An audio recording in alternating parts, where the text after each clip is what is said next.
Hello everyone. तो आज हम इस चैप्टर को स्टार्ट कर रहे हैं जो कि है क्लास 9th का पहला chapter matter in our surroundings. तो भाई इस चैप्टर को एक ही वीडियो में ख़त्म करने वाले हैं हम, सिंगल वीडियो में पूरा का पूरा चैप्टर ख़त्म। ठीक है। और साथ ही साथ इसके अंदर होने क्या वाला है ये समझ लो कि भाई इसके अंदर तो नोट्स देखे जाएंगे पूरे के पूरे। और सेकंड चीज एनसीईआरटी के सारे क्वेश्चंस, एनसीईआरटी के सारे क्वेश्चंस एक सिंगल वीडियो में। ठीक है। तो इस चैप्टर को स्टार्ट करते हैं। तो सबसे पहला जो टॉपिक है हमारे पास वो है मैटर। मैटर क्या होता है तो मैटर समझ लेते हैं। भाई मैटर उसे कहते हैं जिस भी चीज़ के अंदर मास होता है और वो स्पेस ऑक्यूपाई करे, मतलब कि उसके अंदर वजन हो और वो जगह घेरे। क्या मतलब है इसका? इसका मतलब सिंपल सा है कि ये पेन है, पेन के अंदर मास तो होता ही है, मास मतलब क्या होता है, वजन तो होता ही है, और साथ ही साथ ये स्पेस भी ऑक्यूपाई करता है। इसे टेबल पर रखोगे तो थोड़ी जगह घेरेगा, अलमारी के अंदर रखोगे तो भी जगह घेरेगा, इस तरीके से। तो कोई भी चीज़ जिसके अंदर मास हो और स्पेस ऑक्यूपाई करे। तो आसपास तुम अपने पास जो देख रहे हो, table, pen, pencil, cutter, phone, computer, जो भी है वो सारा का सारा क्या है आपके पास? मैटर है। एयर भी मैटर होता है, एयर भी मैटर होता है। क्यों मैटर होता है भाई? क्योंकि इसके अंदर वज़न होता है, मास होता है, और साथ ही साथ ये स्पेस भी ऑक्यूपाई करता है। तुम बोलोगे कि भाई इसके अंदर वज़न तो देखा नहीं है मैंने, ना स्पेस ऑक्यूपाई करते हुए देखा। भाई बहुत कम मास होता है इसके अंदर और जगह घेरता है, ये जगह घेरता है, ये आपको दिखेगा नहीं लेकिन जगह घेरता है। ठीक है। तो आपका ये एयर एक मैटर है। और अब क्या करेंगे, वाटर भी मैटर है और साथ ही साथ ग्लास जो दिख रहा है ये भी एक मैटर है। तो हमने मैटर देख लिया, सिंपल सा, जो भी मास हो और वो स्पेस ऑक्यूपाई करे वो क्या है? मैटर है। अब मैटर की कुछ कैरेक्टरिस्टिक्स देखनी होगी हमें कि मैटर की कैरेक्टरिस्टिक्स क्या होती हैं। मतलब क्या है इसका? इसका मतलब है मैटर की कुछ प्रॉपर्टीज़ देखते हैं। मैटर की प्रॉपर्टीज़ क्या होती हैं कि मैटर के अंदर होता क्या क्या है। मैं कम से कम आपको 4 प्रॉपर्टीज़ बताऊंगा, लेकिन आपके पेपर में 3 ही प्रॉपर्टी पूछी जाएंगी, तो कम से कम आप 3 तो तैयार कर लें। ठीक है। तो सबसे पहली प्रॉपर्टी है मैटर की, matter is made up of small particles called atoms. मतलब क्या है, मैं इसको एक एग्जांपल से समझाता हूँ। जैसे कि ये वाटर दे रखा है आपको, ठीक है, ये पूरा वाटर है। अब ये वाटर क्या है, छोटे छोटे छोटे छोटे पार्टिकल से बना होता है, ऐसे छोटे छोटे पार्टिकल्स। यहाँ पे मैंने शो किया है कि ये छोटे छोटे छोटे छोटे पार्टिकल से बना हुआ होता है। तो इन पार्टिकल्स को हमने नाम दे रखा है केमिस्ट्री के अंदर। क्या नाम दे रखा है भाई? इनको हम बुलाते हैं एटम्स। क्या बुलाते हैं? एटम्स। ठीक है। इनको हम एटम्स के नाम से जानते हैं, ये मैंने यहाँ हाईलाइट कर रखा है, एटम्स। ठीक है। तो ये सब एटम है, ये पानी का गिलास मैंने एटम से ही शो कर दिया पूरा। ठीक है। तो ये एटम्स हैं सारे। तो matter is made up of small particles called atoms, ये लाइन याद रखें।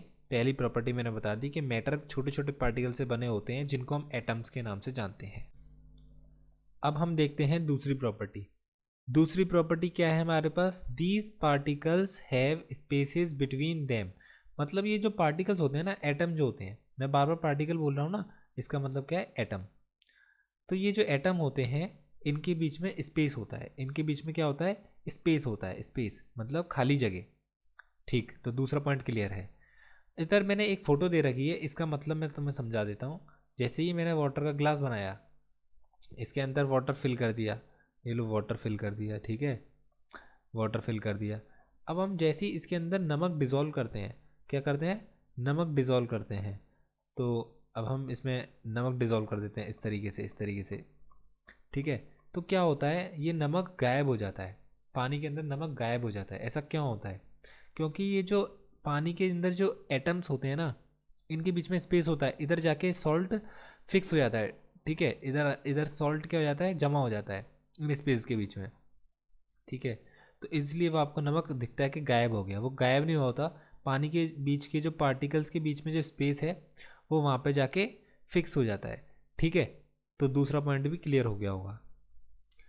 अब मैं आपको तीसरा पॉइंट बताता हूँ। तीसरा पॉइंट क्या है? These particles are constantly moving. इसका मतलब है ये जो पार्टिकल्स होते हैं, ये जो पार्टिकल्स होते हैं वो क्या करते रहते हैं, मूव करते रहते हैं, मूव करते रहते हैं, हमेशा की हमेशा मूव करते रहते हैं, रुकते नहीं है। चाहे वो सॉलिड हो, चाहे वो लिक्विड हो, चाहे वो क्या हो, सॉलिड हो, लिक्विड हो, चाहे वो क्या हो, गैस हो, हमेशा इन सब के अंदर जो पार्टिकल्स होंगे वो मूव करते रहेंगे। एक एग्जांपल के तौर पे मैंने फ़ोटो बना रखी है।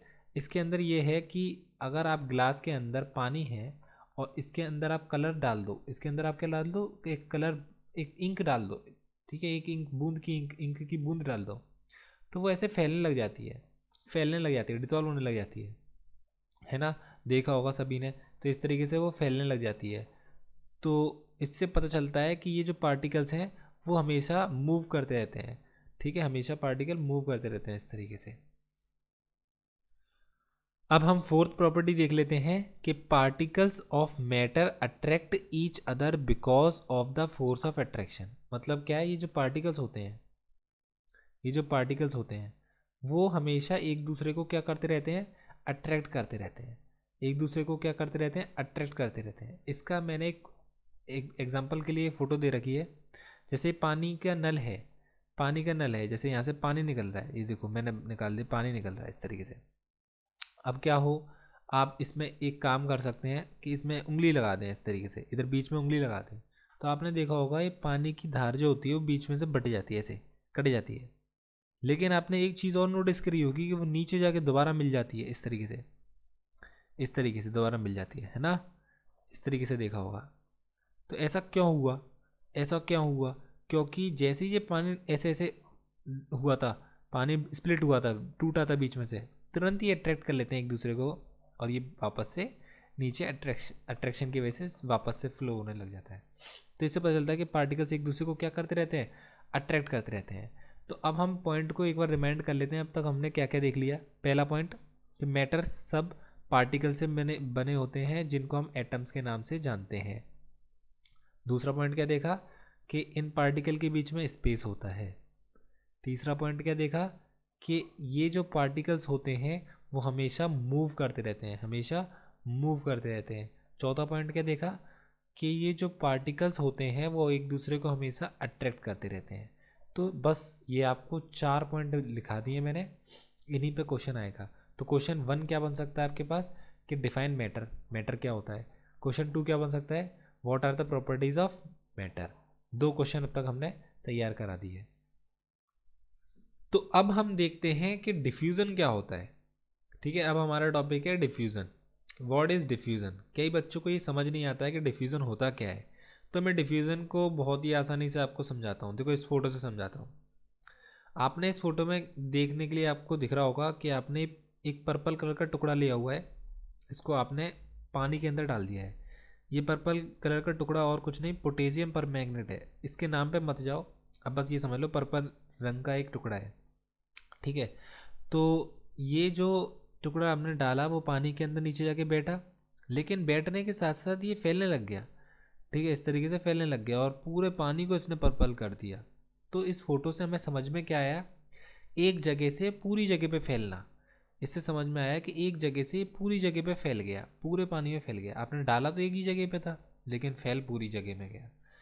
तो इसी को डिफ्यूज़न कहते हैं। डिफ्यूज़न की डेफिनेशन होती है कहीं ज़्यादा मात्रा हो। जैसे एग्जाम्पल के तौर पे एक और एग्जाम्पल समझाता हूँ। बहुत सारे लोग खड़े हुए हैं, बहुत सारे लोग, ठीक है, और यहाँ पे बहुत कम लोग खड़े हुए हैं। तो यहाँ ज़्यादा लोगों की तरफ से कम लोगों की तरफ जो मूवमेंट होगा, इसी को डिफ्यूज़न बोलते हैं। मतलब कोई भी चीज़ एक जगह पे ज़्यादा हो और कम की तरफ मूव करे तो उसको क्या कहते हैं, डिफ्यूज़न। तो आपने देखा था कि इस तरफ पोटेशियम पर मैग्नेट कितना ज़्यादा था नीचे की तरफ, ठीक है, यहाँ पे देखो ये रहा, रेड से मूव करता हूँ, ये यहाँ पे पोटेशियम पर मैग्नेट कितना था और इधर ऊपर कुछ भी नहीं था। तो ये इस तरफ मूव करने लग गया, मतलब ज़्यादा से कम की तरफ मूव करने लग गया, ज़्यादा से कम की तरफ मूव करने लग गया। इसी को बोलते हैं डिफ्यूज़न। तो what is the diffusion. Diffusion की डेफिनेशन क्या है, diffusion is the movement of particles from an area of higher concentration. Concentration मतलब quantity, area of higher concentration to an area of lower concentration. Higher quantity से lower quantity की तरफ जो movement होता है उसी को हम डिफ्यूज़न का नाम देते हैं। तो डिफ्यूज़न भी समझ में आ गया। तो अब तक हमने जो भी सीखा इसके बेस पे आने वाले जितने भी क्वेश्चंस हैं वो मैं आपको एक बार करा देता हूँ। तो भाई सबसे पहला क्वेश्चन आया है हमारे पास, which of the following are matter. Which of the following are matter, ठीक है। तो देखते हैं कि इनमें से कौन सा मैटर है। खुद बताओ। चेयर, चेयर में मास होता है? होता है। क्या ये स्पेस ऑक्यूपाई करती है? करती है। तो भाई ये क्या हो गया? ये एक मैटर हो गया। करेक्ट है। अब नेक्स्ट है हमारे पास एयर। क्या एयर मैटर है? अभी तो सिखाया था, बिल्कुल सही है। लव, लव कोई मैटर है? नहीं। क्यों? क्योंकि इसमें ना मास होता है ना ही ये कोई स्पेस ऑक्यूपाई करती। भाई ये तो एक थिंकिंग है, तो ये तो नहीं हो सकता ना। स्मेल, स्मेल भी एक तरीके की कोई चीज़ नहीं है, ना कोई मास है इसके अंदर, ना इसमें स्पेस ऑक्यूपाई करती। हेट भी कोई मैटर नहीं है। आलमंड्स, आलमंड्स मतलब क्या होता है? आलमंड्स मतलब होता है बादाम। भाई बादाम, बादाम तो भाई महंगा आता है, तो भाई ज़रूर ये तो मैटर होगा। ठीक है, महंगी चीज़ तो मैटर हो सकती है क्योंकि मास भी ऑक्यूपाई करता है और इसमें स्पेस भी होता है। तो ठीक है। नेक्स्ट हमारे पास है थॉट। थॉट क्या है? थिंकिंग। ये भी कोई नहीं है। कोल्ड, कोल्ड क्या चीज़ है? ठंडा, ठंडापन भी एक थिंकिंग है। भाई कूल ड्रिंक, ये तो भाई साफ साफ दिख रहा है। Smell of perfume, smell, smell तो भाई नहीं हो सकती। अगर परफ्यूम बोलता तो ये मैटर होती, लेकिन अभी तो इसने क्या बोला है? अभी तो स्मेल ऑफ परफ्यूम बोला है, तो नहीं होगी। तो आई थिंक ये इसके मैंने आंसर लिख दिए हैं यहाँ। चेयर है इसमें से, ये रहा। एयर है इसमें से, ये रहा। आलमंड्स है इसमें से, ये रहा। कोल्ड ड्रिंक है इसमें से, ये रहा। तो बस ये चार ही हमारे पास करेक्ट आंसर रहेंगे। तो भाई अब हम देख रहे हैं सेकंड क्वेश्चन। सेकंड क्वेश्चन क्या कहलाता है? Give reasons for the following observation. The smell of hot sizzling food reaches you several metres away, but to get the smell from cold food you have to go close. इसका मतलब क्या है? इसका मतलब ये है कि अगर गर्म खाना होता है तो उसकी खुशबू तो आपको दूर से ही आ जाती है, लेकिन ठंडे खाने की खुशबू आपको पास से जाके लेनी पड़ती है। ऐसा क्यों है? तो यही एक सवाल है। तो इसका आंसर हम डिफ्यूज़न पे दे सकते हैं। किस पे दे सकते हैं? डिफ्यूज़न पे। डिफ्यूज़न का मतलब क्या होता था बताओ? डिफ्यूज़न का मतलब होता था कि हाई कंसंट्रेशन से लो कंसंट्रेशन की तरफ मूवमेंट होना, इसको कहते हैं डिफ्यूज़न। तो भाई यहाँ पे जो खुशबू की कंसंट्रेशन क्या है? बहुत ज़्यादा। और यहाँ पे हाई कंसंट्रेशन से मूवमेंट हो रहा है लो की तरफ। ऐसे ही यहाँ पे खुशबू की कंसंट्रेशन क्या है? बहुत ज़्यादा। तो यहाँ से लो की तरफ मूवमेंट हो रहा है। लेकिन दोनों में डिफ्यूज़न हो तो रहा है, लेकिन एक में ज़्यादा डिफ्यूज़न हो रहा है ऊपर वाले केस में, हॉट फूड वाले केस में, लेकिन कोल्ड वाले फूड के केस में क्या हो रहा है? डिफ्यूज़न कम हो रहा है। ऐसा क्यों है? तो इसका कारण है कि यहाँ पे जो पार्टिकल्स होते हैं हॉट फूड के, उनकी काइनेटिक एनर्जी क्या होती है? ज़्यादा होती है। काइनेटिक एनर्जी क्या होती है? जो कि मोशन, मूवमेंट कराने के लिए जो एनर्जी लगती है वो, उसको कहते हैं काइनेटिक एनर्जी। तो यहाँ पे मूवमेंट क्या होगा? ज़्यादा होगा, क्योंकि यहाँ काइनेटिक एनर्जी ज़्यादा है पार्टिकल्स की, तो ये दूर तक जाएंगे। और इधर काइनेटिक एनर्जी क्या है पार्टिकल्स की? कम है, तो उसकी वजह से ज़्यादा दूर तक नहीं जाएंगे। तो इसका आंसर मैंने यहाँ लिख दिया है कि the smell of hot sizzling food reaches several, ये सेवरल है, several metre away, as the particles of hot food have more kinetic energy and hence the rate of diffusion is more than the particles of cold food। यही बात लिखी हुई है, गर्म food की kinetic energy ज़्यादा है और ठंडे फूड की काइनेटिक एनर्जी कम है। इसकी वजह से गर्म पार्टिकल्स दूर तक जाएंगे और ठंडे पार्टिकल्स पास तक ही जाएंगे। ठीक है, तो ये आंसर समझ में आ गया होगा। अब नेक्स्ट क्वेश्चन समझते हैं कि a diver is able to cut through water in a swimming pool, which property of matter does this observation show. इस क्वेश्चन का मतलब है कि एक पानी में जो डाइवर होता है वो पानी को काटता हुआ पानी के अंदर तैरता रहता है। ऐसा क्यों हो पाता है? तो इसका आंसर हम सिंपल दे सकते हैं कि a diver is able to cut through water in a swimming pool. एक डाइवर जो होता है वो पानी को काट इसलिए पाता है, this show that the particle of water have intermolecular space. तो वो पानी को इसलिए काट पाता है कि पानी के जो पार्टिकल होते हैं उनके बीच में क्या होता है, स्पेस होता है, तो वो डाइवर इन स्पेसेस के बीच में से निकल जाता है, इन स्पेसेस के बीच में से क्या होता है, निकल जाता है। और दूसरी चीज़ ये भी शो हो रही है कि इन पार्टिकल्स के बीच में फोर्स ऑफ अट्रैक्शन क्या है, कमज़ोर है, जिसको काटता हुआ वो निकल जाता है। अगर मजबूत होता, इनके बीच में फोर्स ऑफ अट्रैक्शन मजबूत होता तो वो नहीं जा पाता। ठीक है, जैसे कि लकड़ी है, लकड़ी की कोई टेबल है, तो टेबल के आर पार थोड़ी ना जा सकता है डाइवर। क्यों नहीं जा सकता भाई, क्योंकि लकड़ी के बीच में जो फोर्स ऑफ अट्रैक्शन है वो बहुत ज़्यादा है, लेकिन पानी में नहीं है, तो उनको तोड़ता हुआ निकल जाता है वो। तो ये सिंपल सा आंसर हो गया। नेक्स्ट क्वेश्चन है, what are the characteristics of the particles of matter. Matter की पार्टिकल्स की कैरेक्टरिस्टिक पूछी है, तो ये मैं पहले ही बता चुका हूँ आपको, इसलिए देख लो, ये यहाँ लिखी हुई है। These particle are constantly moving, constantly moving, ठीक है। These particle are constantly moving, these particle have spaces between them, इनके बीच में स्पेस होता है, और ये पार्टिकल एक दूसरे को अट्रैक्ट करते हैं, फोर्स ऑफ अट्रैक्शन होता है। तो ये 3 पॉइंट लिख दिए मैंने, और इसी के साथ जितने भी इंपॉर्टेंट क्वेश्चन है वो मैंने आपको करा दिए। जितने भी एनसीईआरटी में इस टॉपिक से रिलेटेड इन टेक्स्ट के क्वेश्चन दे रखे थे वो मैंने आपको करा दिए। अब हम बढ़ते हैं नेक्स्ट टॉपिक की तरफ। अब ये टॉपिक दे रखा है हमें स्टेट्स ऑफ मैटर, ठीक है। ये कितने टाइप के होते हैं भाई, ये 3 टाइप के होते हैं, 3 फेजेस में पाए जा सकते हैं। सॉलिड में भी पाया जा सकता है मैटर, लिक्विड फॉर्म में भी पाया जा सकता है मैटर, और गैस फॉर्म में भी पाया जा सकता है। तो हमें इन तीनों के बारे में कुछ प्रॉपर्टीज़ पढ़ लेनी है। मैंने यहाँ 3 प्रॉपर्टी लिख दी है, 1, 2 और 3। कम से कम ये 3 प्रॉपर्टी तैयार कर लें, इन पर सवाल आता है। सॉलिड जो होते हैं इनकम्प्रेसिबल होते हैं, मतलब इनको कंप्रेस दबाया नहीं जा सकता। लिक्विड जो होते हैं वो लो कंप्रेसिबल होते हैं, इनको दबाया जा सकता है लेकिन थोड़ा बहुत। हाईली कंप्रेसिबल गैस होती हैं, इनको बहुत ज़्यादा दबाया जा सकता है गैस को। क्यों इनको कम दबाया जा सकता है सॉलिड को, क्योंकि इनके बीच में फोर्स ऑफ अट्रैक्शन बहुत ज़्यादा होता है। देखो इस तरीके से पार्टिकल्स अरेंज होते हैं। जब पार्टिकल्स पहले से ही इतने पास हैं तो इनको और कितना दबा लोगे भाई, ये तो दब ही नहीं सकते। ठीक है, तो सॉलिड के पार्टिकल नहीं कंप्रेस हो सकते क्योंकि इनके बीच में फोर्स ऑफ अट्रैक्शन बहुत ज़्यादा होता है। लिक्विड के बीच में भी अट्रैक्शन होता है लेकिन सॉलिड के कंपैरिजन में कम फोर्स ऑफ अट्रैक्शन होता है, इसलिए इनको थोड़ा बहुत स्पेस होता है, इनको और दबाया जा सकता है। इधर से भी फोर्स लगाओ और इधर से भी फोर्स लगाओ तो ये दब जाएगा लिक्विड। अब गैस की बात करें तो गैस के बीच में तो फोर्स ऑफ अट्रैक्शन बहुत ही ज़्यादा कम होता है, नेग्लिजिबल होता है। ठीक है, तो यहाँ लिखा है मैंने वेरी स्ट्रॉन्ग या लेस स्ट्रॉन्ग या नेग्लिजिबल। ठीक है, थर्ड पॉइंट है सॉलिड जो होते हैं वो डेफिनेट शेप होता है उनके अंदर। जैसे एक बॉक्स है, जैसे कि एक बॉक्स है, डिब्बा है। अब इस डिब्बे का शेप जो है वो आज भी ऐसा ही है, कल भी ऐसा ही है, परसों भी ऐसे ही रहेगा। लेकिन लिक्विड की बात करें तो अगर एक गिलास के अंदर लिक्विड रखोगे तो गिलास जैसा शेप ले लेता है, अगर एक जग के अंदर रखोगे तो वो जग जैसा शेप ले लेता है। तो मतलब इसका कोई शेप फिक्स नहीं होता, पर सॉलिड का शेप फिक्स होता है। अगर अब हम वॉल्यूम की बात करें तो वॉल्यूम, इसका जो वॉल्यूम है वो आज भी उतना ही वॉल्यूम रहेगा, कल भी इतनी वॉल्यूम रहेगा और परसों भी इतनी वॉल्यूम रहेगा। तो भाई इसका डेफिनेट शेप होता है और डेफिनेट वॉल्यूम होता है सॉलिड का। लेकिन लिक्विड का डेफिनेट शेप नहीं होता लेकिन वॉल्यूम डेफिनेट रहेगा। जैसे कि इस गिलास के अंदर भी रख दोगे पानी तो 1 लीटर ही रहेगा, और इसके अंदर जग के अंदर रख दोगे तब भी वो 1 लीटर ही रहेगा पानी। तो डेफिनेट वॉल्यूम तो होता है लेकिन शेप कोई डेफिनेट नहीं होती। और गैस का तो बहुत ही आसान है, ना डेफिनेट शेप होता ना डेफिनेट वॉल्यूम होता।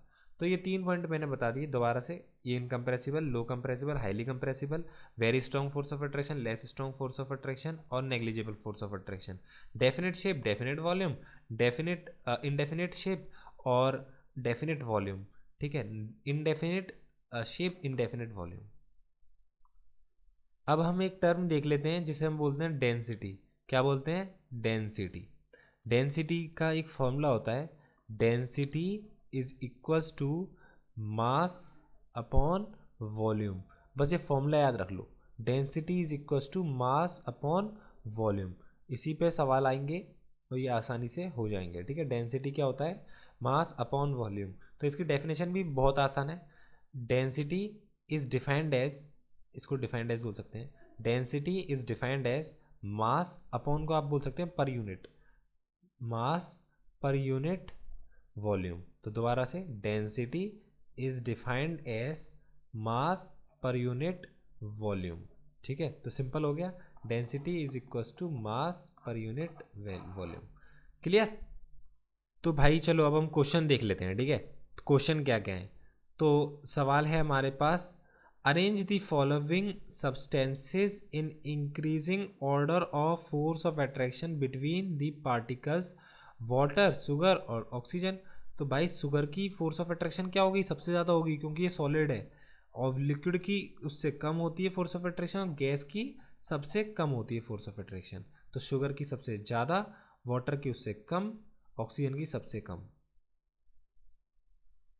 तो डेंसिटी के ऊपर सवाल दे रखा है हमारे पास कि the mass per unit volume of a substance is called density. Density की डेफिनेशन दे रखी है और फॉर्मूला भी दे रखा है। अब इसमें सवाल पूछा गया है कि arrange the following in order of increasing density. तो air, exhaust from chimneys, honey, water, chalk, cotton, iron. तो इन जनरल तो यही होता है कि सॉलिड की सबसे ज़्यादा डेंसिटी होती है, उससे कम लिक्विड की होती है, और सबसे कम गैस की होती है, ठीक है, इन जनरल। तो देख लेते हैं, वैसे ऐसे सवाल को भी पूछे नहीं जाते, तो इसका आंसर देख लेते हैं। ये लिखा हुआ है इसका आंसर कि आयरन की सबसे ज़्यादा डेंसिटी है, उससे कम चॉक की है, उससे कम हनी की है, उससे कम वाटर की है, उससे कम कॉटन की है, उससे कम चिमनी की है, एग्जॉस्ट फ्रॉम चिमनी है, और एग्जॉस्ट मतलब धुआं, और आपका एयर की है सबसे कम। तो ऐसे सवाल आते नहीं है, तो ज़्यादा टेंशन मत लो, इसको छोड़ दो, कोई दिक्कत नहीं है, खुश रहो लेकिन, ठीक है। तो ये सवाल हो गया। नेक्स्ट, तो अब ये हम नेक्स्ट क्वेश्चन देख लेते हैं कि tablet the differences in the characteristics of states of matter. इसका मतलब है कि स्टेट्स ऑफ मैटर जो भी होते हैं, सॉलिड, लिक्विड, गैस, उनके बीच में आप डिफरेंसेस बताइए। तो मैंने अभी पीछे टेबल बनवाई थी, वही आप इसके बीच में डिफरेंस बता देंगे।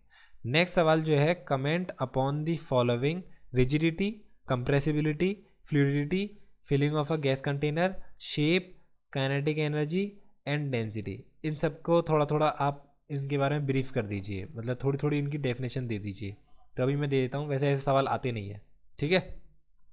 तो यहाँ पहले सवाल का मैंने टेबल बना रखा है, लेकिन ये वाली टेबल ना करें, इसमें बहुत चीज़ें दे रखी हैं। आप वही कर लें जो मैंने पीछे बनवा रखी है, 3 डिफरेंसेस वाली, बहुत आसान है वो। अब मैंने वो सारे पॉइंट लिख दिए हैं जो सेकंड पॉइंट में पूछा है, comment on first, rigidity. Rigidity क्या होता है, the tendency of a substance to retain, maintain their shape. अब हम नेक्स्ट वाला सवाल देख लेते हैं, कमेंट ऑन वाला, ठीक है। उसमें क्या पूछा था, पहला रिजिडिटी। रिजिडिटी क्या होता है, the tendency of a substance to retain, maintain their shape when subjected to outside force. ठीक है, इसका मतलब हो गया कि एक ऑब्जेक्ट है, उस पर आप फोर्स लगा रहे हैं, लेकिन उसका शेप चेंज नहीं हो रहा। इसका मतलब कि वो, उसके अंदर रिजिडिटी की टेंडेंसी है, मतलब कि वो रिजिड है, ठोस है, ठीक है, तो वो कब पिचकरा नहीं है, ठीक है। नेक्स्ट आपसे पूछा गया है कंप्रेसिबिलिटी।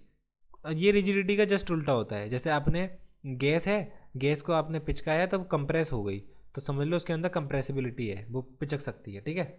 नेक्स्ट फ्लूइडिटी, जैसे लिक्विड है, वो फ्लो हो रहा है, ठीक है, लिक्विड क्या हो रहा है, फ्लो हो रहा है, तो इसका मतलब समझ लो उसके अंदर फ्लूइड नेचर है, ठीक है, फ्लूइडिटी है। नेक्स्ट देखते हैं हम, filling of a gas container.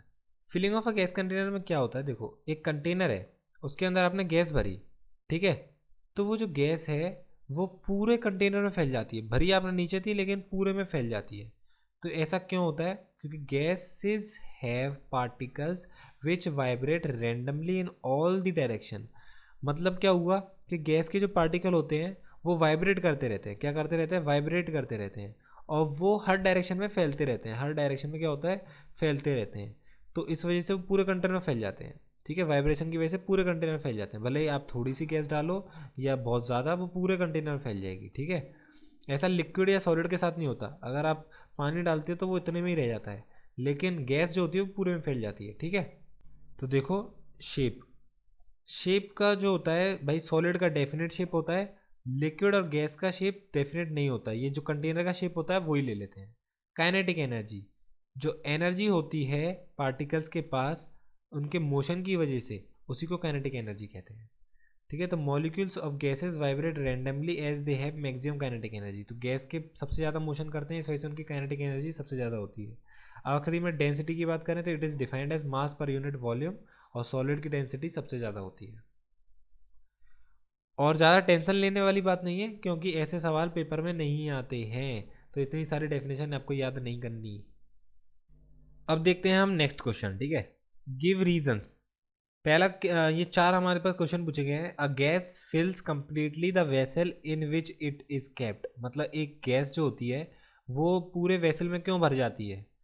एक गैस, सेकंड है a gas exits pressure on the wall of the container, एक कंटेनर की वॉल जो होती है उसमें प्रेशर क्यों लगाती है गैस। थर्ड है a wooden table should be called a solid, क्या एक लकड़ी की टेबल को हम सॉलिड बोल सकते हैं, तो इसका कारण बताइए क्यों बोल सकते हैं या नहीं बोल सकते। और we can easily move our hand in air, but to do the same through the solid block of wood we need a karate expert, मतलब कि हवा में तो हम आराम से हाथ घुमा सकते हैं, लेकिन लकड़ी के आर पार हाथ घुमाना बहुत कठिन होता है, ऐसा क्यों। तो अब हम एक एक करके इसका आंसर देखते जाते हैं कि the molecule of guys have kinetic energy, molecule जो होते हैं गैस के मतलब उनके पास क्या होती है, काइनेटिक एनर्जी होती है हाई वाली, जिसकी वजह से वो मूव करते ही रहते हैं सारे डायरेक्शन में और वो पूरी तरीके से इस कंटेनर को फिल कर देते हैं। दूसरा है कि कंटेनर पर प्रेशर क्यों लगाते हैं, भाई प्रेशर इसलिए लगाते हैं क्योंकि हमेशा मूव करते ही रहते हैं, करते ही रहते हैं, और उनकी एनर्जी वैसे ही बहुत ज़्यादा होती है, तो वो टकराते ही रहते हैं, वाइब्रेट करते ही रहते हैं, टकराते ही रहते हैं एक दूसरे से भी, कंटेनर से भी, ठीक है, तो टकराते रहते हैं। और हमारे पास तीसरा सवाल क्या था, तीसरा सवाल था हमारे पास कि क्या वुडन टेबल को हमें सॉलिड बोलना चाहिए, तो बिल्कुल बोलना चाहिए, क्योंकि इनके बीच में कोई भी स्पेस नहीं होता है और ये कंप्रेस भी नहीं करी जा सकती हैं, ये फ्लो भी नहीं करती हैं, तो इसका मतलब ये सब सॉलिड की प्रॉपर्टीज़ हैं, तो ये सॉलिड है वुडन टेबल। और चौथा है हवा में हम हाथ क्यों घुमा पाते हैं, लकड़ी की टेबल पर क्यों नहीं घुमा पाते, कराटे एक्सपर्ट की ज़रूरत क्यों है, बिकॉज जो हवा के मॉलिक्यूल होते हैं उनमें फोर्स ऑफ अट्रैक्शन कम होता है, तो आराम से हमारा हाथ चीर देता है हवा को, लेकिन लकड़ी की टेबल को नहीं चीर के हाथ इधर उधर जा सकता, क्योंकि उसमें फोर्स ऑफ अट्रैक्शन क्या होता है पार्टिकल्स के बीच में बहुत ज़्यादा, तो हाथ इधर उधर घुमाना इम्पॉसिबल है। ठीक, तो ये चार सवाल थे, चारों के चारों कर दिए। तो अब आगे देखते हैं next question. Liquids generally have lower density as compare to solids, but you must have observed that ice float on water find out why. इस क्वेश्चन का मतलब ये है कि हम जानते हैं कि लिक्विड की डेंसिटी जो होती है वो कम होती है सॉलिड के कंपैरिजन में, सॉलिड की डेंसिटी ज़्यादा होती है, ठीक है।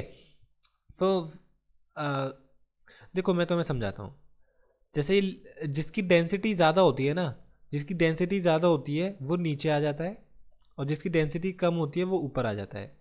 तो अगर आपने देखा हो तो अगर आप एक जैसे टब में आप पानी भर दो, टब में आप पानी भर दोगे तो और उसके ऊपर बर्फ़ रख दो, उसके ऊपर बर्फ़ रख दो, तो बर्फ़ डूबती नहीं है, बर्फ़ ऊपर ही रह जाती है। तो ऐसा क्यों, क्योंकि बर्फ़ की डेंसिटी क्या होती है, कम होती है, और पानी की डेंसिटी क्या होती है, ज़्यादा होती है। तो यही पूछ रहा है कि बर्फ़ सॉलिड होने के बावजूद भी इतनी ज़्यादा डेंसिटी कम क्यों होती है उसकी, और पानी की ज़्यादा डेंसिटी होती है। तो इसका सिंपल सा आंसर है कि जो बर्फ़ होती है ना, जैसे मैं इसका बनाता हूँ, ये जो आइस होती है इसके अंदर छोटे छोटे होल्स होते हैं, छोटे छोटे क्या होते हैं, होल्स होते हैं। कैसे, हेक्सागोनल शेप के, हेक्सागोनल शेप के छोटे छोटे होल्स होते हैं जिनके अंदर हवा भरी रहती है, खाली खोखले होते हैं, ठीक है। इस वजह से इसकी डेंसिटी कम हो जाती है और पानी के अंदर डेंसिटी ज़्यादा हो जाती है। तो इसका आंसर लिखेंगे कैसे, ice is a solid but its density is lower, ice solid होने के बावजूद भी इसकी डेंसिटी कम होती है पानी के कंपैरिजन में, ड्यू टू इट्स स्ट्रक्चर, इसके स्ट्रक्चर की वजह से। The molecules in the ice make a cage like structure, cage like structure बना लेते हैं, खोखले खोखले, with lot of vacant space, बहुत सारा खाली स्पेस होता है, वेकेंट स्पेस होता है। This make ice float on water, इसकी वजह से पानी के ऊपर बर्फ घूमती रहती है। ये समझ में आ गया होगा, आसान सवाल था। अब हम नेक्स्ट टॉपिक समझते हैं, यूनिट्स ऑफ टेम्परेचर, ठीक है। यूनिट्स ऑफ टेम्परेचर, टेम्परेचर की यूनिट क्या क्या होती हैं, तो देखो ज़्यादातर आपने सुनी होगी डिग्री सेल्सियस टेम्परेचर की यूनिट है, आपने सुनी होगी केल्विन, नहीं सुनी तो अब सुन लो, केल्विन होती है, फ़ारेनहाइट भी होती है, लेकिन आपके सिलेबस में ये दो ही हैं सिर्फ, डिग्री सेल्सियस और केल्विन। अब आपके सवाल कैसे आएंगे, ऐसे सवाल आएंगे कि आपके पास मान के चलो 27 डिग्री सेल्सियस दे रखा है, आपके पास टेम्परेचर दे रखा है 27 डिग्री सेल्सियस, इसको केल्विन में कन्वर्ट करो कि केल्विन में कितना हो जाएगा टेम्परेचर, तो आपको कुछ नहीं करना होता, आपको +273 करना होता है। कितना करना होता है? 273। जैसे ही आप 273 प्लस कर दोगे तो आपके पास केल्विन में आ जाएगा टेम्परेचर। तो कितना हो जाएगा? 300 केल्विन। सिंपल है। और अगर आपको केल्विन से किस में कन्वर्ट करना हो, डिग्री सेल्सियस में, तो -273 कर देना, -273 कर देना, तो आपका क्या हो जाएगा? ये डिग्री सेल्सियस में कन्वर्ट हो जाएगा। तो बहुत आसान है। तो देखो इस पे रिलेटेड सवाल कैसे आए रखे हैं, तो देखो ये रहा, convert the following temperatures of 2 degree Celsius. ठीक है, सेल्सियस स्केल में कन्वर्ट करने हैं। तो 300 केल्विन को किस में कन्वर्ट कर दो? डिग्री सेल्सियस में, तो ये 27 डिग्री सेल्सियस हो जाएगा। ठीक है, माइनस कर दो 273। ऐसे ही 573 में से 273 माइनस कर दोगे तो 300 डिग्री सेल्सियस आ जाएगा। ठीक है, तो इसके आंसर मैंने ये लिख रखे हैं, ये लिख दिए। 300 में से 273 गया 27, 573 में से 273 गया तो आपका 300 डिग्री सेल्सियस। तो अब हम नेक्स्ट टॉपिक समझते हैं, change of state of matter. बहुत ज़्यादा इंपॉर्टेंट टॉपिक है, बहुत बहुत बहुत इंपॉर्टेंट टॉपिक है। तो इसे समझना बहुत इंपॉर्टेंट है क्योंकि इससे सवाल सबसे ज़्यादा आएंगे। ठीक है, तो चलो स्टार्ट करते हैं। तो ये स्टार्ट करते हैं हम। सबसे पहले जो आइस होती है, आइस मतलब सॉलिड, सॉलिड को हम लिक्विड में कन्वर्ट कर सकते हैं। सॉलिड को हम बदल सकते हैं किसके अंदर? लिक्विड के अंदर। फिर लिक्विड को हम वेपर में भी कन्वर्ट कर सकते हैं, मतलब गैस में भी कन्वर्ट कर सकते हैं। तो सॉलिड को लिक्विड में कन्वर्ट करना पॉसिबल है, लिक्विड को गैस में कन्वर्ट करना भी पॉसिबल है, फिर गैस से लिक्विड में भी कन्वर्ट करना पॉसिबल है, फिर लिक्विड से सॉलिड में भी करना पॉसिबल है। तो सॉलिड लिक्विड गैस में बदल सकते हैं, गैस को लिक्विड में, लिक्विड को सॉलिड में बदल सकते हैं। ठीक है, तो ये इसको अभी वापस आएंगे हम। पहले इसमें मेन चीज़ समझ लेते हैं होता कैसे है। तो देखो मैंने इधर बना रखा है, इसको ध्यान से समझने की कोशिश करना। मान के चलो यहाँ टेम्परेचर कितना है? -50 डिग्री सेल्सियस, -50 डिग्री सेल्सियस। ठीक है, -50 डिग्री सेल्सियस। अब ये जो -50 डिग्री सेल्सियस है, इधर हमने बर्फ़ को रख दिया। इतने टेम्परेचर पे हमने किसको रख दिया? बर्फ़ पे रख दिया। तो बर्फ़ जो है, बर्फ़ का जो मेल्टिंग पॉइंट होता है, ये चीज़ आपको पता होनी चाहिए। बर्फ़ का जो मेल्टिंग पॉइंट होता है, इसको हम अभी आगे भी देखेंगे। बर्फ़ का जो मेल्टिंग पॉइंट होता है वो होता है 0 डिग्री सेल्सियस। कितना? 0 डिग्री सेल्सियस। इसका मतलब क्या हुआ? मेल्टिंग पॉइंट 0 डिग्री सेल्सियस होने का मतलब क्या हुआ? इसका मतलब हुआ कि बर्फ़ जो है 0 डिग्री सेल्सियस पे पिघलना शुरू करेगी, 0 डिग्री सेल्सियस पे पिघलना शुरू करेगी।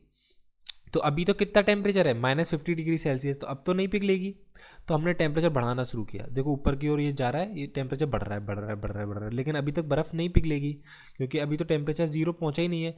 -30, -20, -10, फिर ये 0 डिग्री सेल्सियस हो गया। 0 डिग्री सेल्सियस का मतलब क्या हो गया? बर्फ़ पिघलना शुरू होगी, बर्फ़ पिघलना शुरू होगी और अब ये धीरे धीरे धीरे धीरे पिघल के क्या बन जाएगी? लिक्विड में बदल जाएगी, मतलब पानी में बदल जाएगी। तो सॉलिड से अब ये किस में कन्वर्ट हो गई? लिक्विड में कन्वर्ट हो गई।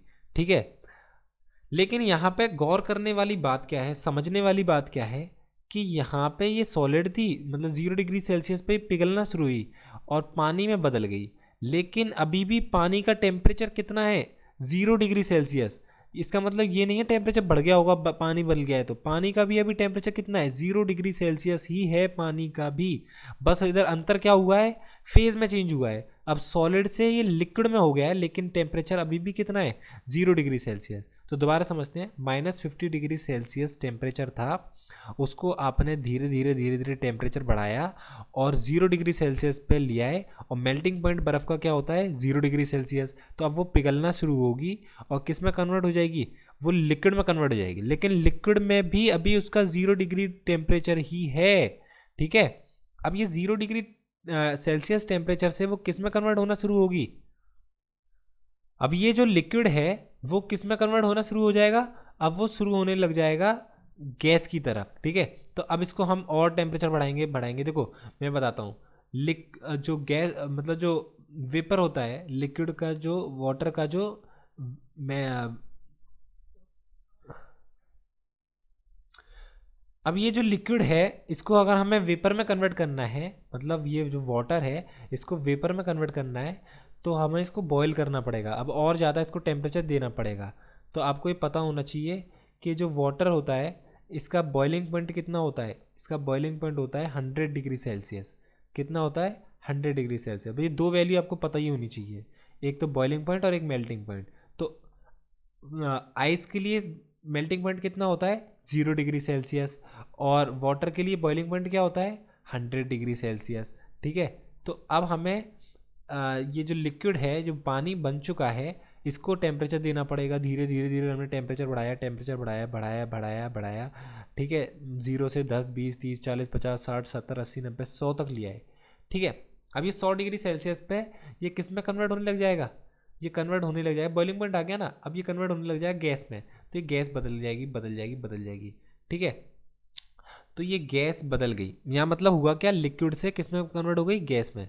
लेकिन अभी भी गैस का टेम्परेचर कितना है 100 डिग्री सेल्सियस ही है। ठीक है, गैस बदल गई है लेकिन टेम्परेचर अभी भी 100 डिग्री सेल्सियस है गैस का। ठीक है, अब और टेम्परेचर बढ़ाओगे आप 110 120 130, अब ये गैस ही रहेगी लेकिन इसका टेम्परेचर क्या होता जाएगा, बढ़ते जाएगा। सिंपल। तो अब यहाँ पे जो मेरे को समझाना है वो चीज़ समझो। अब यहाँ पे मेनली समझाना क्या है, देखो, जब ये सॉलिड का आपने 0 डिग्री सेल्सियस दिया था तो ये लिक्विड में कन्वर्ट हुआ था। ठीक है, तो इधर से सॉलिड से लिक्विड में जो कन्वर्ट हुआ है, इधर जो आपकी हीट लगी है, इसको बोलते हैं हम latent heat of fusion. Latent heat of fusion क्या बोलते हैं, लेटेंट हीट ऑफ फ्यूजन। ठीक है, सेम लिक्विड से जब वो गैस में कन्वर्ट हुआ था तो यहाँ पे जो हीट लगी थी इसको बोलते हैं latent heat of vaporisation. Latent heat of vaporisation. ठीक है, क्या बोलते हैं इसे, latent heat of vaporisation. Clear. तो अब हम थोड़ी डेफिनेशन देख लेते हैं सारी की सारी। ठीक है, तो देखो, अगर सॉलिड से आपको लिक्विड में कन्वर्ट करना है तो इस प्रोसेस को बोलते हैं हम मेल्टिंग। क्या बोलते हैं, मेल्टिंग। इसको फ्यूज़न नाम से भी जाना जाता है। किस नाम से, फ्यूज़न नाम से भी जाना जाता है इस प्रोसेस को। अब लिक्विड से अगर आपको गैस में कन्वर्ट करना है तो इस प्रोसेस को बोलते हैं इवेपोरेशन। अगर गैस से लिक्विड में कन्वर्ट करना है तो इसको बोलते हैं कंडेंसेशन। और लिक्विड से अगर सॉलिड में कन्वर्ट करना है तो इसको बोलते हैं फ्रीजिंग। और अगर आपको सॉलिड से डायरेक्टली गैस में कन्वर्ट करना है तो इसको बोलते हैं सब्लिमेशन। और अगर गैस से भी आपको सॉलिड में डायरेक्ट कन्वर्ट करना है तो इसको बोलते हैं सब्लिमेशन। तो सब्लिमेशन का मतलब दोनों है, सॉलिड से गैस भी बन सकती है और गैस से सॉलिड भी बन सकता है। ठीक है, तो अब डेफिनेशन देख लेते हैं सारी। तो देखो, मेल्टिंग या फिर फ्यूज़न, इसका मतलब क्या होता है। अब डेफिनेशन देख लेते हैं। मेल्टिंग या फिर फ्यूज़न, इसका मतलब होता है सॉलिड स्टेट से आप लिक्विड स्टेट में कन्वर्ट कर दो किसी भी चीज़ को। ठीक है, सॉलिड से लिक्विड में कन्वर्ट करने को क्या बोलते हैं, मेल्टिंग या फिर फ्यूज़न। तो मेल्टिंग पॉइंट की डेफिनेशन आपको पता होनी चाहिए कि ऐसा टेम्परेचर जिस पर सॉलिड मेल्ट होके लिक्विड बन जाता है at the atmospheric pressure. At the atmospheric pressure, surrounding में एटमॉस्फेरिक प्रेशर होना चाहिए। ठीक है, सॉलिड से वो लिक्विड में कन्वर्ट हो जाता है एट द एटमॉस्फेरिक प्रेशर, इसी को बोलते हैं मेल्टिंग पॉइंट। ठीक, सेम अब बॉइलिंग पॉइंट के लिए देख लेते हैं। पहले बॉइलिंग समझ लेते हैं। बॉइलिंग किसे कहते हैं, लिक्विड को गैस में कन्वर्ट कर देना, इसको बोलते हैं बॉइलिंग। और बॉइलिंग पॉइंट किसे कहते हैं, ऐसा टेम्परेचर जिस पर लिक्विड बॉयल होके किस में कन्वर्ट हो जाता है, गैस में, एट द एटमॉस्फेरिक प्रेशर, इसी को क्या बोलते हैं, बॉइलिंग पॉइंट। अब कंडेंसेशन देख लेते हैं। कंडेंसेशन किसे कहते हैं, कंडेंसेशन किसे कहते हैं, जिसमें गैस को ठंडा करके हम लिक्विड में कन्वर्ट कर देते हैं तो उसको क्या बोलते हैं, कंडेंसेशन। फ्रीजिंग किसे बोलते हैं, जब लिक्विड को सॉलिड में कन्वर्ट कर देते हैं तो इसको फ्रीजिंग बोलते हैं। सब्लिमेशन किसे कहते हैं, या तो गैस को सॉलिड से, सॉलिड को गैस में, गैस को सॉलिड में, इसी चीज़ को क्या कहते हैं, सब्लिमेशन। इसमें एक चीज़ खास है कि ये लिक्विड में बीच में लिक्विड नहीं आता, सॉलिड से डायरेक्टली गैस में कन्वर्ट हो जाता है या फिर गैस से सॉलिड में डायरेक्ट कन्वर्ट हो जाता है। लिक्विड फेज में, बीच में लिक्विड फेज में नहीं आता। ठीक है, इसका एग्जांपल अभी देखेंगे बाद में। अब देखते हैं latent heat of fusion. Latent heat of fusion किसे कहते हैं, heat energy required to convert 1 kilogram of solid into liquid at atmospheric pressure at its melting point is known as the latent heat of fusion. मैंने अभी आपको थोड़ी देर पहले बताया था यहाँ पे कि यहाँ पे जो आपको ये दिखाई पड़ रहा है सॉलिड से जब लिक्विड में कन्वर्ट होता है, सॉलिड जब लिक्विड में कन्वर्ट होता है तो इस दौरान जो हीट लगती है, इसी हीट को क्या नाम दिया गया है? Latent heat of fusion. ठीक है, तो दोबारा से देखते हैं इधर। तो ऐसी हीट एनर्जी जो कि रिक्वायर्ड होती है 1 किलोग्राम सॉलिड को लिक्विड में कन्वर्ट करने के लिए एट एटमॉस्फेरिक प्रेशर, ठीक है, एट इट्स मेल्टिंग पॉइंट, इसी को क्या बोलते हैं? Latent heat of fusion. Same latent heat of vaporisation है कि heat energy required to convert 1 kilogram of liquid into gas at atmospheric pressure at its boiling point. ठीक है, same latent heat of vaporisation की definition है, बस इसमें क्या फ़र्क है? लिक्विड से गैस में कन्वर्ट करते हैं, इधर सॉलिड से लिक्विड में कन्वर्ट करते हैं। अब लास्ट में ये चैप्टर का काफ़ी इंपॉर्टेंट टॉपिक है इवेपोरेशन। यहाँ से एक क्वेश्चन तो मुझे लगता है आना ही आना होता है, क्योंकि बहुत इंपॉर्टेंट है। तो इवेपोरेशन किसे कहते हैं? पहले बस इतना समझ लो। The process of conversion of a substance from the liquid state to the gaseous state at any temperature below its boiling point is called evaporation और वेपोराइजेशन। तो देखो, इवेपोरेशन किसे कहते हैं पहले हम समझते हैं। जैसे कोई लिक्विड है, उसको हम क्या करते हैं? हीट करते हैं। उसको हम क्या करते हैं? हीट करते हैं। बेसिकली इसे हीट करते हैं ऐसे, तो हीट करते हैं उसे, तो वो टेम्परेचर बढ़ते जाता है। तो समझ लो, मान के चलो ये पानी है, वाटर है, तो बढ़ाते बढ़ाते आप इसका टेम्परेचर कर देते हो 100 डिग्री सेल्सियस तक, क्योंकि वाटर का बॉइलिंग पॉइंट कितना होता है? 100 डिग्री सेल्सियस। तो ये उबलना शुरू होता है, और ये क्या होता है? उबलना शुरू होता है, वो गैस में कन्वर्ट होना शुरू कर देता है। ये होता है बॉइलिंग, सिंपल। जब बॉइलिंग पॉइंट आ जाता है तो लिक्विड गैस में कन्वर्ट हो जाता है। लेकिन इवेपोरेशन क्या है? इवेपोरेशन सिंपली एक ऐसा प्रोसेस है जिसमें हम किसी चीज़ को मतलब किसी भी लिक्विड को गैस में कन्वर्ट करते हैं, पर शर्त है बॉइलिंग पॉइंट नहीं आता। बॉइलिंग पॉइंट से नीचे जैसे कि 90 डिग्री सेल्सियस है, 80 डिग्री सेल्सियस है, तो इन ही टेम्परेचर पे, या 70 डिग्री सेल्सियस है, तो इन टेम्परेचरों पे वो धीरे धीरे गैस फेज में कन्वर्ट होना शुरू हो जाता है। तो दोबारा से डेफिनेशन पढ़ते हैं।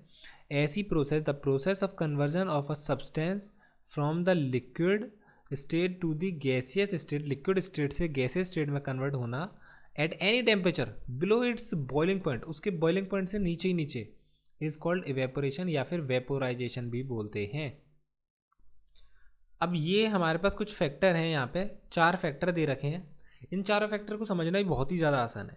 खुद बताओ, अगर हम टेम्परेचर बढ़ा देंगे तो इवेपोरेशन की रेट इंक्रीज होगी या नहीं? सीधी सी बात है, इंक्रीज होगी। तो टेम्परेचर इंक्रीज तो रेट ऑफ इवेपोरेशन भी इंक्रीज।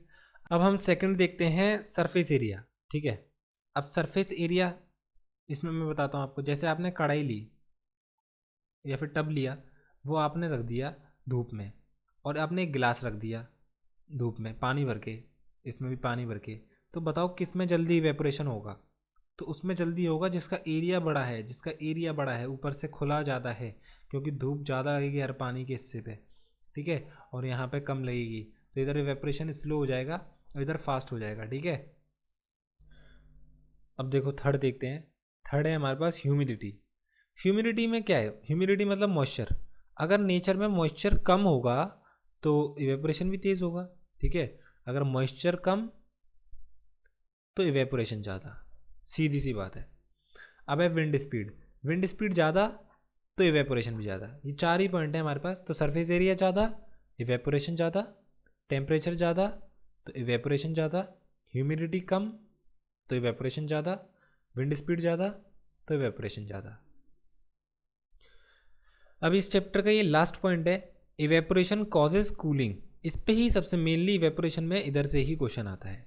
ठीक है, कि इवेपोरेशन की वजह से ठंडक आती है। तो मटके में पानी क्यों रखते हैं, ये सवाल हो गया। मटके में पानी क्यों रखते हैं? ठंडा क्यों हो जाता है पानी? या फिर पसीना आता है तो हमारी बॉडी को ठंडा ठंडा क्यों लगता है ना? हमारी बॉडी में ठंडा ठंडा क्यों लगता है अगर पसीना आता है? तो ऐसे सवालों के जवाब इवेपोरेशन से ही आते हैं। तो इसमें क्या लिखा हुआ है कि during the process of evaporation the particles of liquid absorb energy और latent heat of vaporisation from the surrounding to get converted to gases state. The absorption of energy from the surrounding makes the surrounding cold. कुछ नहीं है, देखो सीधी सी बात है। जैसे आपका एक एग्जांपल बॉडी से पसीना वाला ही ले लेते हैं।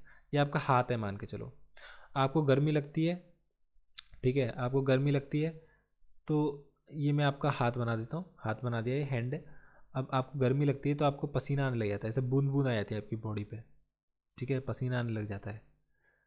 तो ये पसीना जो है, जो स्वेटिंग है, ये आपकी बॉडी से हीट लेती है। आपकी बॉडी से क्या लेती है? ये हीट लेती है। तो ये बॉडी से हीट खींचती है, बॉडी से पानी हीट खींचता है, ये पानी बॉडी से हीट खींचता है।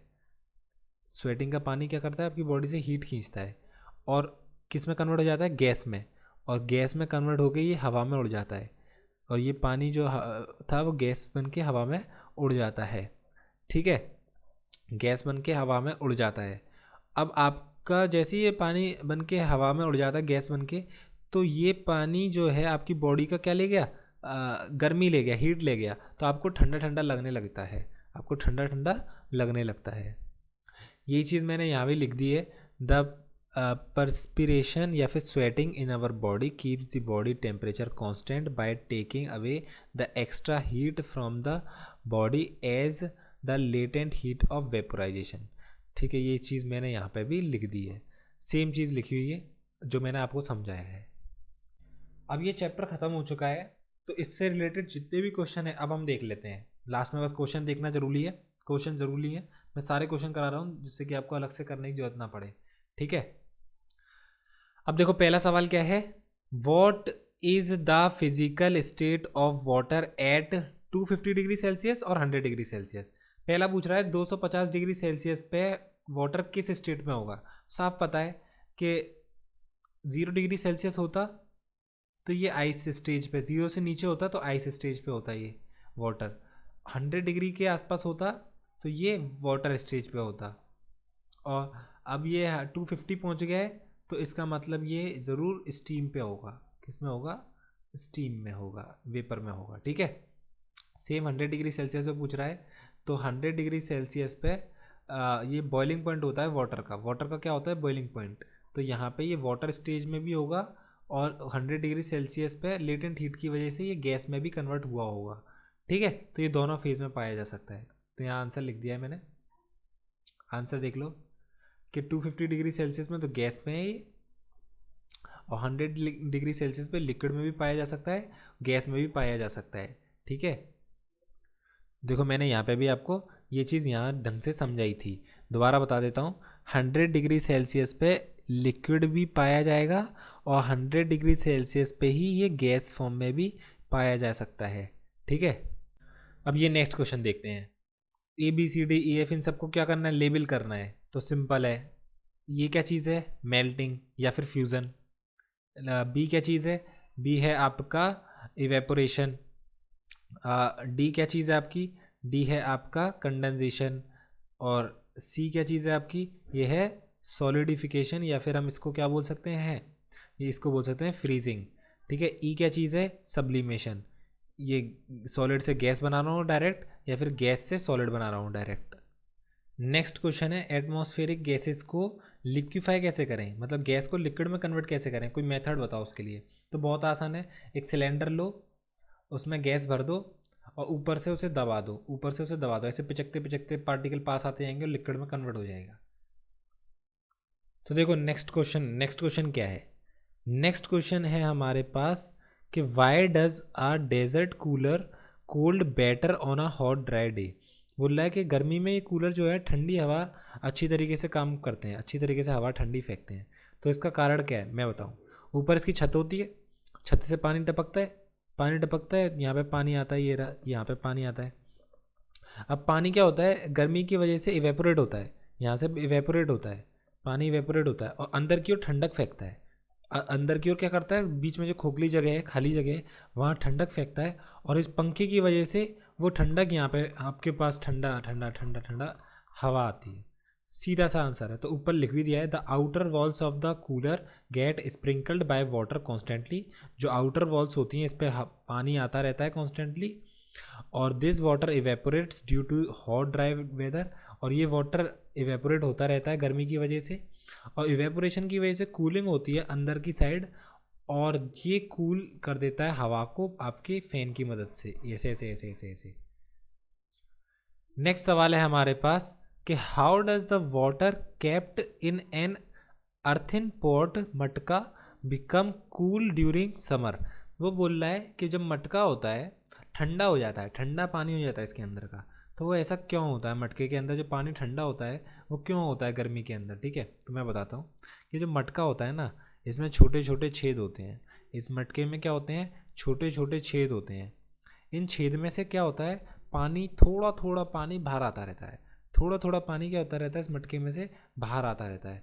अब जब मटके में से थोड़ा पानी बाहर आता है, तुरंत ही धूप की वजह से इवेपोरेट हो जाता है। तुरंत ही धूप की वजह से क्या होता है? इवेपोरेट हो जाता है।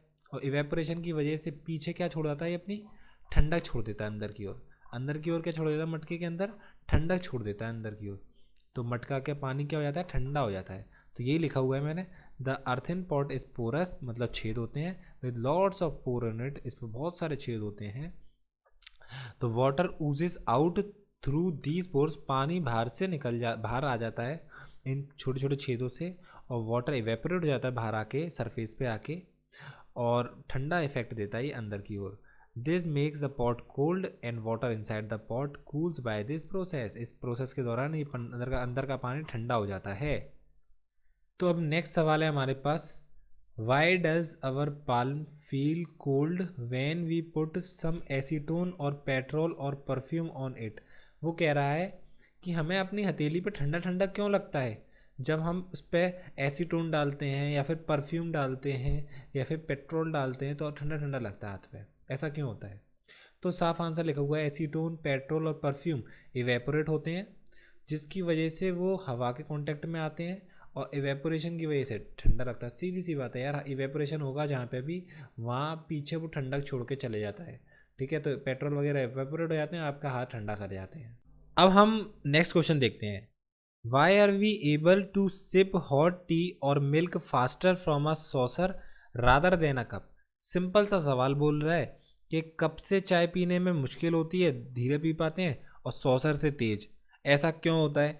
बहुत सिंपल आंसर है कि सॉसर का सरफेस एरिया ज़्यादा होता है, इससे इवेपोरेशन आसानी से होता है और चाय ठंडी हो जाती है। और इसमें चाय देर में ठंडी होगी क्योंकि इसका सरफेस एरिया कम है, सरफेस एरिया कम है। तो यही लिखा हुआ है, tea in a saucer has larger surface area than a cup, और the rate of evaporation is faster with increase surface area. Surface area ज़्यादा तो इवेपोरेशन ज़्यादा। Cooling of tea in saucer takes place sooner than in a cup, hence we are able to sip hot tea और milk faster from a saucer rather than a cup. Simple सा answer है। तो हमारे पास अब next question है कि what type of clothes should we wear in summer. ठीक है, तो समर में हमें कैसे कपड़े पहनने चाहिए? तो समर में हमें लाइट कलर के कपड़े पहनने चाहिए, हल्के कलर के। क्यों? क्योंकि इसके दो फायदे हैं। एक तो इस सूरज की जो रोशनी आती है वो उसे रिफ्लेक्ट कर देता है आसानी से। हल्के कपड़े जो होते हैं वो सूरज की रोशनी को आसानी से रिफ्लेक्ट कर देते हैं। दूसरा फ़ायदा क्या होता है, अगर कॉटन के कपड़े हैं, एक तो लाइट कलर के होने चाहिए, ऊपर से कॉटन मटेरियल के होने चाहिए। क्यों कॉटन मटेरियल के होने चाहिए? क्योंकि इसमें जो होते हैं वो छोटे छोटे छोटे छोटे इसमें पोर्स होते हैं। कॉटन के क्लॉथ में छोटे छोटे छेद होते हैं। ठीक है, तो इन छोटे छोटे छेद से फ़ायदा क्या है कि आपकी बॉडी का जो पसीना है वो छोटे छोटे छेद से बाहर आता है और इवेपोरेट हो जाता है, और अंदर आपको ठंडा ठंडा फील कराता है। तो ये बहुत ही आसान सवाल था। अब देखो नेक्स्ट सवाल। नेक्स्ट सवाल क्या है, give reason for the following observation. अब आपके पास दो ऑब्जर्वेशन दे रखी हैं। पहली है, naphthalene ball disappear with time without leaving any solid. Naphthalene ball जो होती है वो सॉलिड से डायरेक्ट गायब हो जाती है। ठीक है, तो सिंपल सी बात है, वो सॉलिड से डायरेक्ट गैस में बदलती है और आपका सीधा वो गायब हो जाती है। गैस, सॉलिड से गैस बनने की प्रोसेस को बोलते हैं सब्लिमेशन। तो सब्लिमेशन से डायरेक्टली गायब हो जाती है। ठीक है, अगर नेफ्थलीन बॉल नहीं पता लोगों को क्या होती है तो कपड़ों में डाल देते हैं, ये आपने सुना होगा, कपड़ों में डाल देते हैं तो कपड़े सही रहते हैं, ख़राब नहीं होते, खुशबू बनी रहती है उनमें। तो ठीक है, ये होता है। नेक्स्ट सवाल है, we can get the smell of perfume sitting several metres away. अगर किसी इंसान ने परफ्यूम लगाया है तो हमें दूर से उसकी पता चल जाती है कि परफ्यूम लगाया है इसने। तो ऐसा क्यों होता है? वो इस सेम डिफ्यूज़न की वजह से। इसके अंदर जो सॉल्वेंट होता है वॉलेटाइल होता है, वो वेपर की फॉर्म में इधर उधर जा सकता है।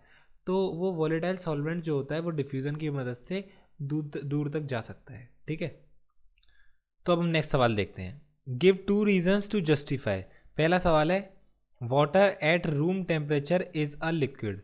वाटर जो होता है रूम टेम्परेचर पे लिक्विड होता है। तो आपको पहले तो नॉर्मली पता होना चाहिए कि रूम टेम्परेचर होता कितना है।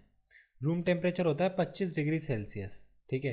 तो बोल रहा है वो नॉर्मली 25 डिग्री सेल्सियस पे आपका वाटर जो है वो रूम टेम्परेचर पे लिक्विड होता है, ठीक है, ना सॉलिड होता है ना गैस होता है। ऐसा क्यों?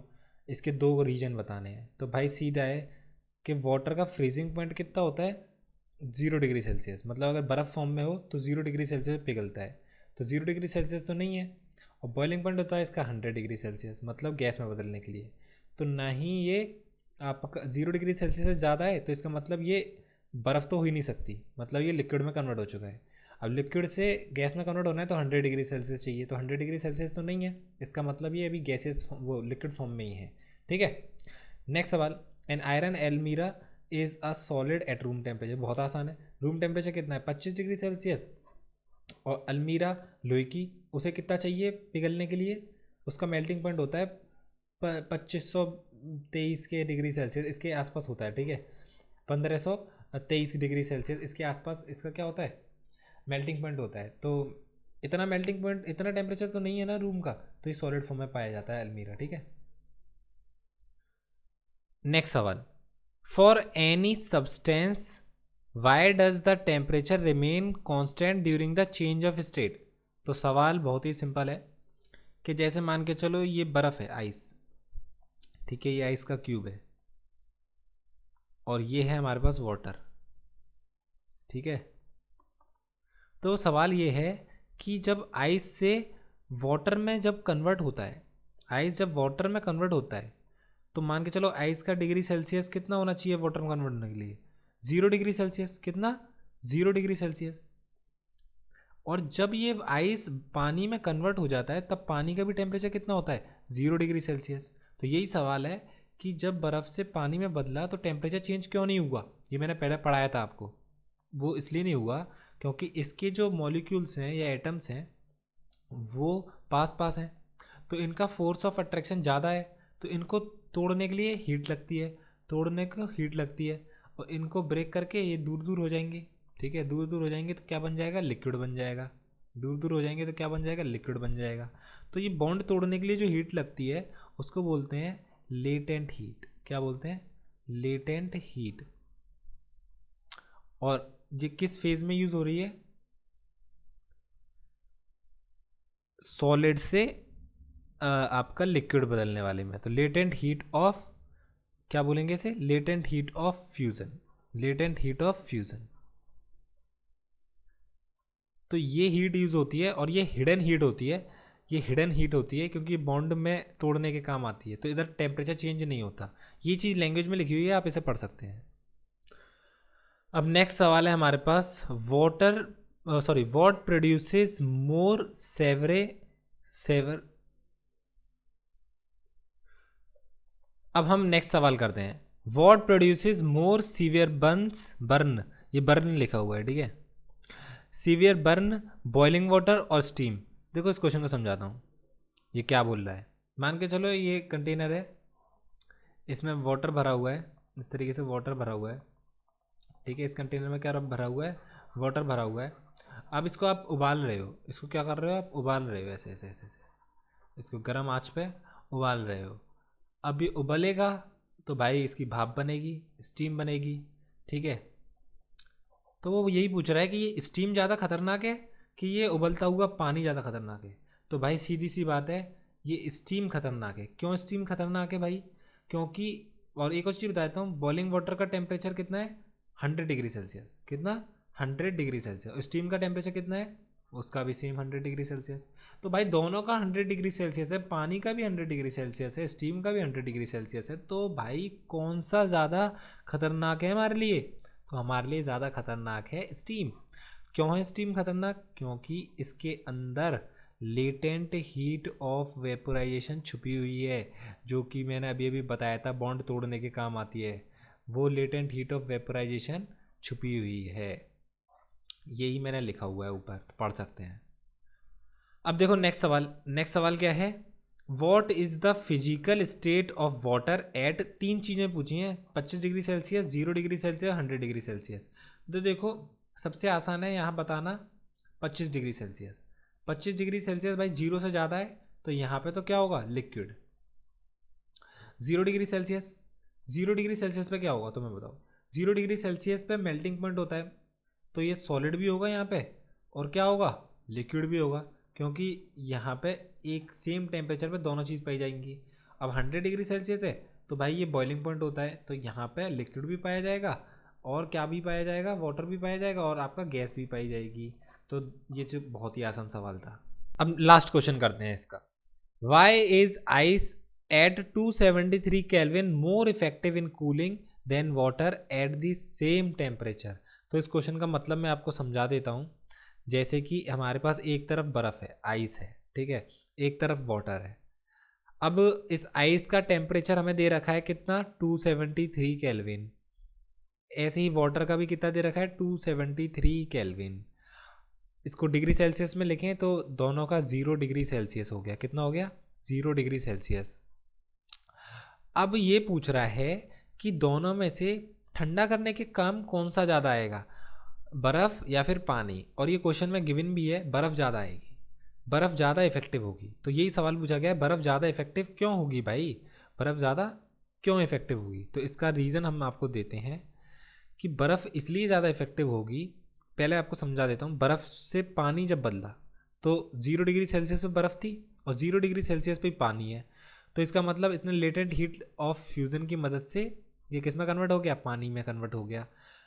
तो इसके अंदर छुपी हुई हीट है, पानी के अंदर क्या हुई है, छुपी हुई हीट है, मतलब कि ये ठंडा करने में अब थोड़ा कम सक्षम हो गया, और इसमें कोई हीट छुपी हुई नहीं है। इसका मतलब ये ज़्यादा इफेक्टिव है अभी भी ठंडा करने में। तो यही चीज़ लैंग्वेज में लिखी रही है यहाँ पे, तो इसे पढ़ सकते हैं आप। Thank you for watching this video.